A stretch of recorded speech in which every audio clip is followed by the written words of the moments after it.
오늘 있었던 일 가장 빠르게 전해드리는 오늘의 정치 뉴스입니다. 국방부 장관 후보자 안규백이 15일 국회 국방위원회 인사청문회에서 위원들의 질의에 답변을 진행했습니다. 64년 만에 첫 문민 출신으로 국방부 장관에 임명된 안규백 장관은 비상계엄 사태의 철저한 수습과 군개혁 의지를 분명히 했습니다. 그러나 국방개혁이라는 중차대한 과제와 주한미군 문제 등이 복잡하게 얽혀 있어 향후 그의 행보에 대한 우려의 목소리가 높습니다. 안 장관은 지난 25일 용산 국방부에서 열린 취임식에서 12.3 비상계엄으로 인해 훼손된 군의 위상을 회복하겠다고 강조했습니다.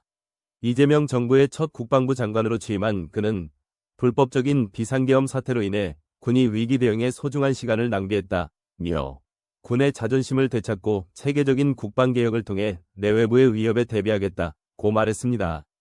그러나 이러한 발언은 오히려 현 정부의 무능함을 간접적으로 인정하는 것으로 해석됩니다. 안 장관은 인구 감소로 인한 병력 부족, 북한의 핵무기 고도화, 국제적 분쟁 등 복잡한 안보 환경을 언급하며 문민 출신 장관으로서 기존의 관행에 얽매이지 않고 국방혁신을 이끌겠다고 주장했습니다.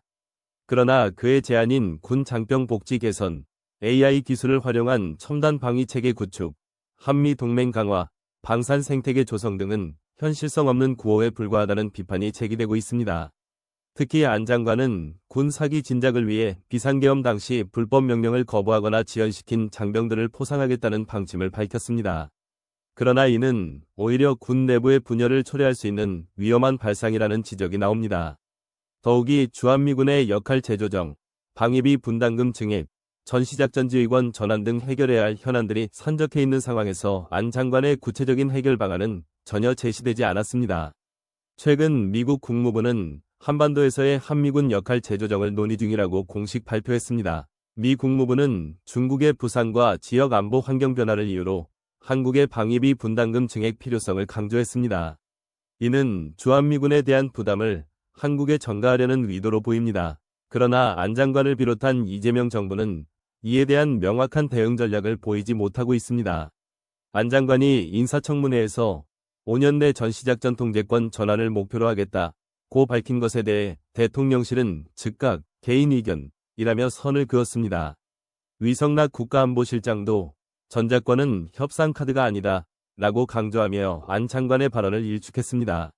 이는 이재명 정부 내부에서조차 정책 공조가 이루어지지 않고 있음을 보여주는 사례입니다. 결국 안규백 장관의 취임은 형식적인 군개혁 구호에 그칠 가능성이 높습니다. 이재명 정부의 국방정책은 현실성과 구체성이 결여되어 있을 뿐만 아니라 정부 내부에서도 의견 통일이 되지 않은 상태입니다. 국민의 생명과 안전이 걸린 중대한 문제를 이처럼 가볍게 접근하는 태도는 결코 용납될 수 없습니다. 안 장관과 이재명 정부는 국방개혁에 대한 진정성 있는 태도를 보여야 할 것입니다. 영상이 유익했다면 구독과 좋아요 부탁드립니다. 구독자 여러분 항상 감사합니다.